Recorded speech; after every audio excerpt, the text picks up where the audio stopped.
यूँ तो भारत में की गई शादियाँ और भारत की शादियों में जो रीति-रिवाज होते हैं, उसको फ़ॉलो करने के लिए देश-विदेश से भी लोग भारत से आके सीख कर जाते हैं। मगर पिछले कुछ सालों से ये देखा जा रहा है कि ये जो नई पीढ़ी जब भी शादी हो रही है, तो 2 से 3 साल बाद ही कुछ न कुछ इनके आपस में हो जा रहा है। कभी कोई किसी को छोड़ दे रहा है, तो कभी कोई बीवी या पति आपस में एक-दूसरे का मर्डर करवा दे रहे हैं। तो इसी चीज को देखते हुए प्रोफेसर ज्योतिषाचार्य विनय पांडे जी हमारे साथ मौजूद हैं और ये एक शोध किए हैं या फिर ये कहा जाए कि कर रहे हैं। तो आइए इन्हीं से जानते हैं कि वो कैसा शोध है और इससे हमारे नवयुवकों को क्या जो है सहूलियत मिलेगी। तो गुरुजी, आप जो शोध किए हैं इसके बारे में हमारे दर्शकों को। देखिए हमारे यहाँ भारतीय ज्योतिष शास्त्र जो है, मैं ज्योतिष का एक अध्यापक हूँ काशी हिंदू विश्वविद्यालय में। भारतीय ज्योतिष शास्त्र शुरू से ही अपनी उत्पत्ति काल से ही मानव समाज से जुड़ा हुआ शास्त्र रहा है और मानव जीवन को सरल सुखमय कैसे बनाया जा सके उसके लिए सतत प्रयत्नशील रहा है। हमारी भारतीय जो दर्शन परंपरा है और हमारी भारतीय जीवन पद्धति है वो पुनर्जन्म पर आधारित है। यानी कि मनुष्य जो है अपने कर्मों का फल भोग पाता है और कर्मों के फल भोग के लिए ही जन्म लेता है। और जब जन्म लेता है तो उसके कर्मों का जो लेखा जोखा है वो ग्रह स्थितियों के द्वारा प्रकट होता है। तो जब कर्मों का लेखा जोखा ग्रह स्थितियों के द्वारा प्रकट होता है तो उस ग्रह स्थितियों को जान करके उसके जीवन में कर्म की जो परिणति है भाग्य के रूप में उसका आकलन हम लोग करते हैं, उसको देख लेते हैं दशांतर दशाओं के प्रभाव से।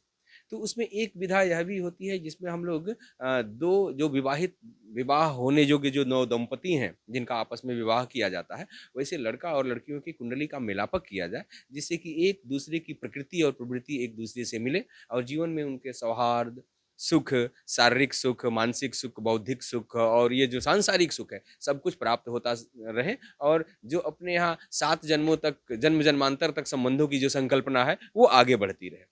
तो इसके आधार में जो है ये हमारे जन्म कुंडली मेलापक का एक बहुत बड़ा एक प्रभाव है और परंपरा में भी देखेंगे कि हमारे यहाँ लोग कुंडलियाँ मिलवा करके शादी करते थे। तो इसी को लेकर के हम लोगों ने प्रायोगिक परीक्षण किया। लगभग 150 लोगों का डेटा एकत्रित किया जिन लोगों का विवाह हो चुका है और उनमें से जिन लोगों की कुंडलियाँ नहीं मिलती हैं, वैसे लोगों के जब आंकड़ों को देखा तो बिल्कुल ही वो आश्चर्यजनक था कि जिनकी कुंडलियाँ नहीं मिल रही हैं, वैसे लगभग 60 से 70% लोग ऐसे हैं जो जिनके जीवन में सुख शांति समृद्धि नहीं है या तो उनके जीवन में सामंजस्य का अभाव है या जीवन का कोई न कोई एक पक्ष बहुत ही कमज़ोर है या उसमें असंतोष असंतोष वाली स्थिति है। लेकिन जिनकी कुंडलियाँ मिल रही हैं, उनमें लगभग 63, 64, 65 तक अभी लगभग 150 ही डेटा हम लोगों ने कलेक्ट किया है। इस डेटा को और भी बढ़ाएँगे, 300 से ऊपर लेकर के जाएँगे क्योंकि डेटा जितना बड़ा हमारा होगा, रिज़ल्ट उतने ही एक्यूरेट हमें सामने देखने को मिलेगा।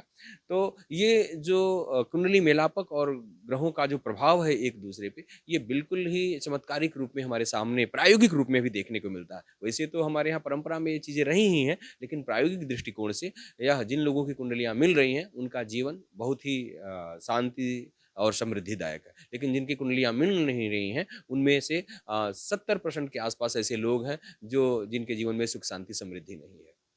गुरुजी, अभी देखा जाए तो लोग ज़्यादातर गुड़ मिलाप करते हैं वर और वधू का और फिर शादी होटल और उसमें फिर वो करते हैं जैसा होटल वाला अपना टाइमिंग दिया या बुकिंग का सब जो समय निर्धारित किया, तो क्या ये भी वजह हो सकती है? निश्चित, देखिए लग्न का भी प्रभाव है उसमें। एक तो देखिए गुण मिलापक कुंडली का मिलापक नहीं है, वो आधा भाग है उसका। तो एक भाग तो हमसे अछूता रह जा रहा है क्योंकि अष्टकूट मिलापक कुंडली के एक भाग को रिप्रेज़ेंट करता है, दूसरा भाग जो होता है वो ग्रह मिलापक होता है, जिसमें हम लोग दोनों के लग्न की स्थिति को देखते हैं कि दोनों का लग्नेश क्या है, दोनों के सप्तमेश की स्थितियाँ क्या हैं, दोनों मांगलिक हैं या नहीं हैं, दोनों के ग्रह एक-दूसरे के लिए दोनों की प्रकृति और प्रवृत्ति एक-दूसरे के लिए अनुपूरक है कि नहीं। तो ये भी पक्ष है। तो इन दोनों को मिलाकर के गुण और इस ग्रह पक्ष को कभी-कभी ऐसा भी देखने को मिलेगा कि ग्रह वाला पार्ट जो है ठीक नहीं है, अनुकूल नहीं है, तो गुण 30-32 मिलते हुए भी उनके जीवन में सुख शांति समृद्धि नहीं मिलेगी। लेकिन कभी-कभी 16-17 गुण भी मिले हैं और ग्रह वाला पार्ट बहुत अच्छा है, तो चीज़ें बहुत अनुकूल हो जाती हैं। तो इसलिए दोनों को बैलेंस रूप में लेके चलना है, गुण भी हमें चाहिए एक एवरेज से अधिक और ग्रह मेलापक भी एक-दूसरे के अनुकूल चाहिए। तो ये स्थितियाँ जो हैं अगर अनुकूल मिलती हैं तो बड़ा अच्छा रहेगा। इसके अतिरिक्त लग्न का बड़ा महत्व होता है क्योंकि हमारे यहाँ बताया कि शीलम शुभम भवति लग्नवशेन तस्या। शीलता और जीवन की जो शुभता है वो लग्न के द्वारा ही निर्धारित होती है। तो अब लग्न पता चला कि अब हम लोग अपनी अनुकूलता से विवाह का मुहूर्त जो है वो 2 से 4 है और 2 से 4 बजे तक तो वो शूटिंग चल रही है वो जयमाल की, और उसके बाद से सुबह होने लगा 4 बजे, अरे सुबह होने लगा है, जल्दी-जल्दी पंडित जी थोड़ा-सा जल्दी कर दीजिए। तो पता चला कि ये 2 घंटे की प्रक्रिया आधे घंटे में पूर्ण कर रहे हैं, तो उसका भी प्रभाव पड़ता है। लेकिन ये कुंडली मेलापक जो है वो ज़्यादा प्रभावी है, और कुंडली मेलापक के आधार पे हम लोगों ने एक एक इस पहलू को लेकर के और उस पे शोध करने का जो वो प्रयास किया है, उसके द्वारा ये रिज़ल्ट हमें सामने देखने को मिल रहा है। गुरुजी, ज्यादातर एक ये भी कल्चर, एक नया भारतीय जो है कि ये विदेशी कल्चर अपना रहे हैं कि ये शादी आधी रात में भी कर रहे हैं। और जो ब्राह्मण होते हैं उनको ये जल्दी आना कि नहीं आप थोड़ा जल्दी कर दीजिए। और आधी रात में हमारे हिंदू शास्त्र के हिसाब से तो वो देवताओं की तो पूजा होती नहीं है, तो फिर शादी कैसे जो है कि किसको साक्षी मान के ये नए यूथ जो है कि एक दूसरे से शादी कर। नहीं, नहीं, ऐसा नहीं है। देखिए दिन का काल या रात्रि का काल, देखिए हमारे यहाँ जो लग्न होता है ना, जो मुहूर्त होता है, वो मुहूर्त सिर्फ़ दिन और रात से नहीं बनता है। उसमें तिथि, वार, नक्षत्र, योग, करण और लग्न में ग्रहों की स्थितियाँ। तो वो विवाह के लिए जो लग्न का निर्धारण होता है, तो उसमें पहले पंचांग ज़रूरी है। पंचांग का मतलब तिथि, वार, नक्षत्र, योग, करण ज़रूरी है। उसके अलावा जब हम लोग लग्न निर्धारित करते हैं, तो वो लग्न दिन का भी हो सकता है, रात्रि का भी हो सकता है, वो निशीथ का भी लग्न हो सकता है। तो वो इसलिए जब रात्रि काल में विवाह होता है तो ध्रुव दर्शन की परंपरा है, अगर दिन में विवाह होता है तो सूर्य दर्शन की परंपरा है। तो ऐसा कुछ नहीं है कि अगर 12 बजे रात में अगर कोई विवाह कर रहा है तो वो अशुभ है, बशर्ते लग्न होना चाहिए। हाँ, अगर लग्न अनुकूल है तो 12 बजे रात को भी कर सकते हैं, 2 बजे सुबह भी कर सकते हैं, रात के शाम के 8 बजे भी कर सकते हैं, दिन के दोपहर में 12, 2 बजे, 3 बजे, 4 बजे, लग्न मिलना चाहिए, लग्न की शुद्धि मिलनी चाहिए। तो वो दिन और रात्रि का कोई ऐसा भेद हमारे यहाँ नहीं कहा गया है। गुरुजी, अभी हाल में पिछले काफी सालों से आप देख रहे होंगे कि कई औरतें, महिलाएं जो कि पहले यमराज तक से लड़ जाया करती थी अपने पति के सुहाग और उसके लिए, और आज वो यमराज तक पहुँचा दे रही है। पहुंचा दे रही हैं डायरेक्ट।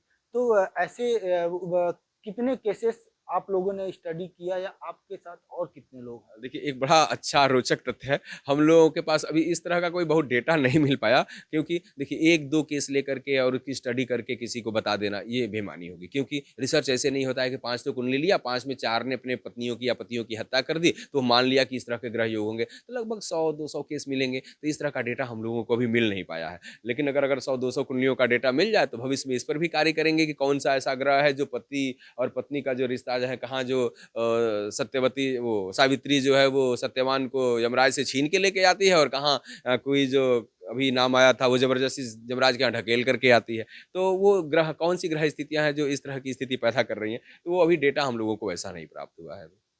गुरुजी, आपके रिसर्च में और कितने लोग आपके साथ में सहयोग के रूप में? देखिए कोई भी हमारे वो पीएचडी की डिग्री है। पीएचडी एक ही आदमी करता है, एक ही आदमी से वो होता है, और उसका मार्ग निर्देशक मैं हूँ। मेरे अंदर में ही वो शोध छात्रा जो है शोध कार्य कर रही हैं, और इसके अतिरिक्त हमारे विभाग में हमारे अंदर 8 लोग रजिस्टर्ड हैं, और वो 9वीं हैं, क्योंकि विदेशी हैं इसीलिए वो सुपर नुमरेरी सीट होती है, अतिरिक्त रूप में वो हैं हमारे साथ।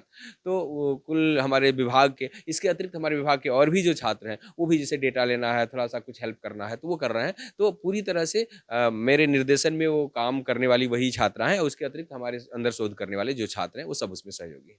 जी, देखा जाए तो विदेशी, जितने भी विदेश के लोग थे वो भारत आते थे यहाँ की रीति रिवाज और शादियों को समझने देखने के लिए। और क्या इस चीज का प्रभाव उनके भी मानसिकता पे पड़ रहा होगा, या वो भी अपने देशों में जो है कि इन चीजों को देखते हुए थोड़ा कयास लगा रहे हो, या कुछ जानने का प्रयास आपसे कभी किए? देखिए, निश्चित मैं पिछले साल अभी पिछला नहीं, उसके पिछले साल मैं रशिया होकर के आया। 2024 जून में मैं रसिया होकर के आया। तो वहाँ पर भी लोगों के जीवन में ये चीज़ें आने लगी हैं कि अब वहाँ तक जैसे कि वहाँ तो 2 साल, 4 साल, 5 साल, 10 साल विवाह चलने की परंपरा है। जब मन भर गया या जब मन नहीं मिल रहा है तो बदल करके दूसरी शादियाँ कर लो। तो एटलीस्ट वहाँ के लोग भी, वहाँ के युवाओं के बहुत सारे करीब 25 से लेकर के और 35-40 तक के लोगों के करीब 30-40 लोगों से मुलाकात हुई, और उन लोगों के ये कॉमन प्रश्न होते थे कि मुझे कब ऐसा जीवन साथी मिलेगा जो लगभग 10-20 साल 10 साल हमारे साथ रह सके। हमारे यहाँ जो 7 जन्मों की कल्पना है, अभी वो बढ़ते-बढ़ते चूँकि उनके यहाँ दायरा 1 साल, 2 साल, 4 साल का है, तो अभी-अभी अपनी मानसिकता को 10-15 साल तक शिफ्ट कर पाए हैं। वो अभी पूरे जीवन तक नहीं जा पाए हैं। तो कम से कम कोई आधार खोज रहे हैं जिससे कि एक दूसरे की ग्रह स्थितियाँ ऐसी मिले कि जो 10-15 साल तो कम से कम हमारे जीवन में सहायक बने। तो उनके भी जीवन की एक तृष्णा है, उनके भी जीवन की एक लालसा है कि कोई एक ऐसा लाइफ पार्टनर मिले जो पूरे जीवन तक हमारे साथ रहे और जब जिस पर हम विश्वास कर सकें और वो हम पर विश्वास कर सके। तो वो जागरूकता तो लोगों के मन में है और इसीलिए जो भारतीय संस्कृति है ये सबसे विशिष्ट संस्कृति मानी जाती है। लेकिन आजकल युवाओं को वो जो उन्मुक्त जो संस्कृति है जहाँ पर किसी के साथ कोई विवाह कर सकता है, किसी उम्र में छोड़ सकता है, कभी भी विवाह कर सकता है, कभी भी छोड़ सकता है, तो उस संस्कृति को अपनाने में लगे हैं जो अपने सनातन संस्कृति के विरुद्ध है और वो समाज में एक विघटन का कार्य ही करेगा, समाज में एक विकृति ही उत्पन्न करेगा। गुरुजी, आपके शोध में क्या आप लोगों ने ये भी पाया कि क्या समाज में फिल्मों का और जो ये एक्टर ये जो कर रहे हैं, कहीं ना कहीं जो नई युवा पीढ़ी है ये उनको भी आइडियल मान के क्या वैसा ही करने का प्रयास करती है? देखिए, साहित्य समाज का दर्पण होता है, हालाँकि शोध में हम लोगों ने इसको नहीं लिया है क्योंकि शोध का एक बिंदु होता है। आप भटकेंगे तो फिर पता चलेगा कि 10,000